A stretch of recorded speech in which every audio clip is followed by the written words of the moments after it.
3 od 4 studije su pokazale da fizički aktivni učenici imaju bolje rezultate u školi.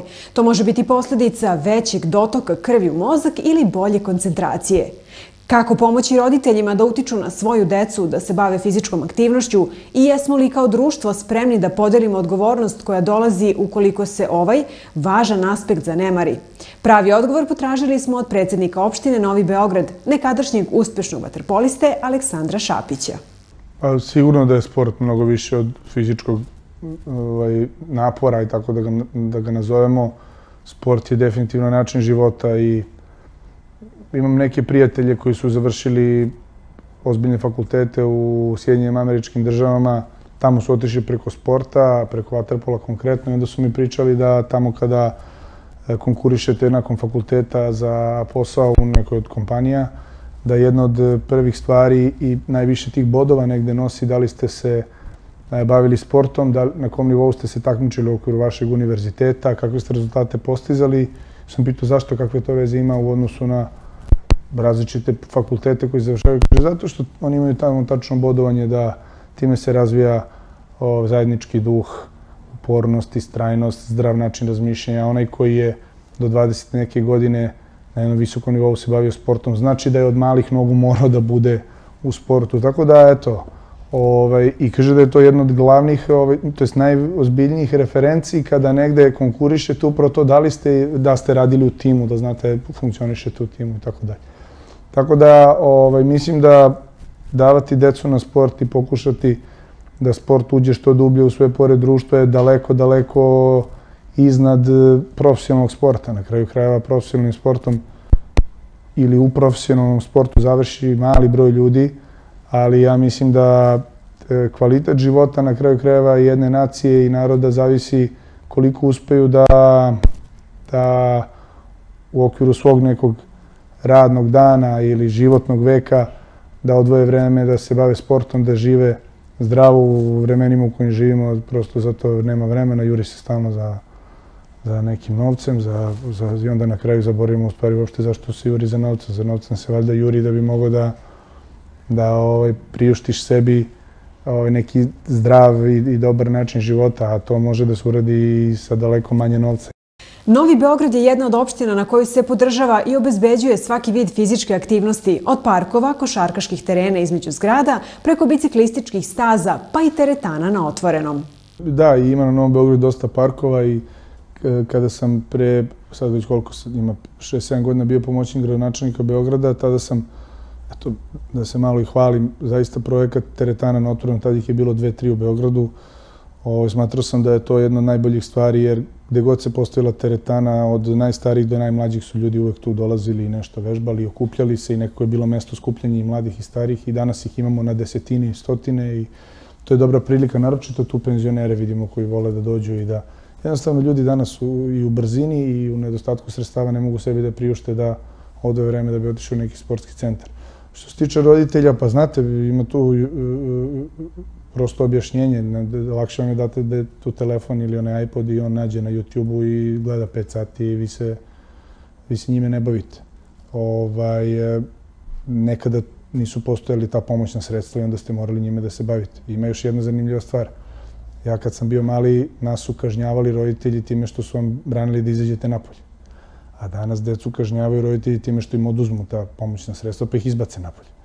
Znači, prosto se sve promenilo se vreme i moramo od toga da budemo svesni. Moramo da pokušamo deci da posvetimo više vremena kao roditelji, ali i kao društvo. Sad, to je već postala floskula. Moramo, svi moramo, ali niko ništa ne radi konkretno i to je ta čuvena priča. Sport mora da bude svima dostupan, mora da bude jednostavniji. Mora, ali od priče do konkretnih stvari je put dugačak i nešto mora jasno da se uradi. Dobro, ali vi ste uspeli da uradite. Evo recimo, znam da je preko celog leta 11. april bio dostupan deci sa knjižicama. Ne samo, da, mi smo svim osnovcima na Novom Beogradu dali da mogu da idu na bazen celo leto i ne samo to, mi pokušujemo u toku leta naročito da imamo mnoge razne besplatne sportske programe. Mi ne možemo u našoj školi košarke da napravimo novog Teodosića, ali možemo roditelje da u tom periodu kad dete traži sebe, kad menja 4-5 sportova, kad još ne zna šta želi, šta ne želi, kad oni moraju da plaćaju svako to traženje da im omogućimo da besplatno ide par meseci u našu školu košarke, pa normalno, ako mu se dopadne košarka, naći će neki klub i tako dalje. Ja mislim da na nivou države bi moglo. Kažem, teško je, ne možete da pustite jednostavno da sve bude, da tržište bude liberalno u svemu, jer u tom slučaju nestaće kultura, nestaće sport. Nestaće mnoge stvari koje ne mogu da budu konkurentne u tržišnom smislu, prosto ne mogu. Jednostavno moramo s tim da se pomirimo i da ja lično mislim da stvarno država Srbija treba da se odluči, postoje stvari na koje kad trošiš novac, nisi ga potrošio, ti si uložio u... Po toj logici onda tako kako ćemo, možemo da ukinemo i škole, pa onda ajmo da vidimo samo ko bude želeo da plati školu i da svoje dete da na školovanje, ono će platiti. Pa znate koliko će porodica u Srbiji iz nemanja toga neće detecu ni slati u školu. Zato je odlučeno negde da je škola obavezna, pa obavezna je osnovna škola, pa onda vi srednje ili tako dalje već kako ide u zavisnosti od toga ili fakultet donosite odluku. Tako postoje neke stvari koje ja lično mislim da moraju da budu obavezne. Ulaganje u sport, ulaganje u kulturu, ja mislim da mora da bude obavezno i da moramo kako preko medija, sredstava javnog informisanja, jednostavno moramo da, nevezano od toga što ti termini neće biti rasprodati u reklamu, nevezano od toga što to neće biti možda gledano, ali ako budemo bili dovoljno uporni i ako se donese odluka da ok, tom nekom država će da pokrije taj gubitak time što će on da govori o temama koje možda nisu privlačne, zato što se ne skida neko go, ne pravi budalu od sebe. I to je, mislim, to je potpuno logično da ljudima te neke, jednostavno, svi imamo te neke porive za kojima imamo potrebu. I to nije ništa, ali prosto ako ćemo da budemo ozbiljno društvo, onda kao malo to kanališemo, kontrolišemo. Zašto? Pa zato što želimo da edukujemo naciju, da obrazujemo decu, da... Znate, postoji kao što dete do 18. godine ima neke obavezne stvari, pa onda puštate da bira. Kako da se pažnja medija usmeri na pozitivne primere i kako da televizije ne jure isključivo komercijalnu isplativost, već da im se vrati obrazovna uloga? Pa to je problem zato što im je to najdostupnije. Vi imate to dostupno i pod opravdanjem, ali to se gleda, to ima rejting i to pravi pare. To je sve tačno, ali... Imaju li televizije obavezno? Ali, znate, ali ja sad možda ću biti malo ekstreman, ali pustite porno film u 7 uveče, 8, misli će svi da gledaju.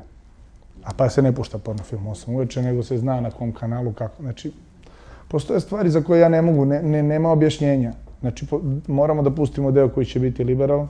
Ja sam živio u inostranstvu i na istoku i na zapadu. Postoji tamo reality programi, postoji tamo... Ali se ti sadržaj plaćaju? Tako je. Vi imate jednom nedeljno gde možete vidjeti malo u emisiji šta se tamo dešava. Ako želite to da prati svaki dan u tim terminima, morate posebno platiti. Pa tamo morate da platite ako ćete da gledate seriju A u Italiji, ako ćete da gledate svakodnevno, morate da je platite. Ako ćete dobiti izveštaj s utakmice, to vam je dostupno. Znači, tamo se otišlo da gde god želite da uđete u neku oblast detaljno, morate da platite. A postoje opšte stvari gde pokušavate da negde, ono, kako se to već kaže, negde edukujete, kanališete i vodite naciju, jer na kraju krajeva svako od nas ko se nalazi na nekom odgovornom mestu dobije neko poverenje ljudi da u datom određenom vremenu i prostoru preuzme odgovornost za te neke stvari, pa će sutra neko drugi ne. Kvalitetno provedeno slobodno vreme svakako će uticati na formiranje ličnosti deteta. Dete sve nosi od kući, sve nosi od svojih roditelja. Ja pozivam roditelje da saslušaju šta imate vi da im kažete, a onda da pokušamo i da na nivou, svako na svom nivou, s razmjerno tome na kojem se mestu nalazi, da pokušamo deci da organizujemo neke stvari, da im bude... Znate, ja sam stvarno zastupnik toga da dete u određenom periodu odrastanja života treba da ima ispunjen dan. Treba da zna gde, šta, kako, jer ukoliko pustiš dete sa 10-11 godina, onda može da završi i ovamo i onamo, da ga odvuče ovako ili onako društvo. Ako on zna da nakon škole mora da uči, posle toga da ide neki sport, a nakon toga da ide na nešto što ga još interesuje ili da uči jezik i tako dalje, onda mu je dan ispunjen i onda on ne može prosto, smanjujete mogućnosti da završi tamo gde vi ne želite. Eto, to je poruka za roditelje, to je poruka za državu, to je poruka za sve ljude koji se bave bilo kakvom odgovornom, koji se nalaze na odgovornom mestu, a tiče se sporta i kulture takođe. Tako je da jednostavno pokušamo, zato što posle je kasno. Jednostavno, šta uradite do 13-14 godina uradili ste? Posle toga je dete, to su već mali ljudi i to je kraj. Fizička aktivnost je jedan od najlakših i najcelishodnijih načina za unapređenje zdravlja.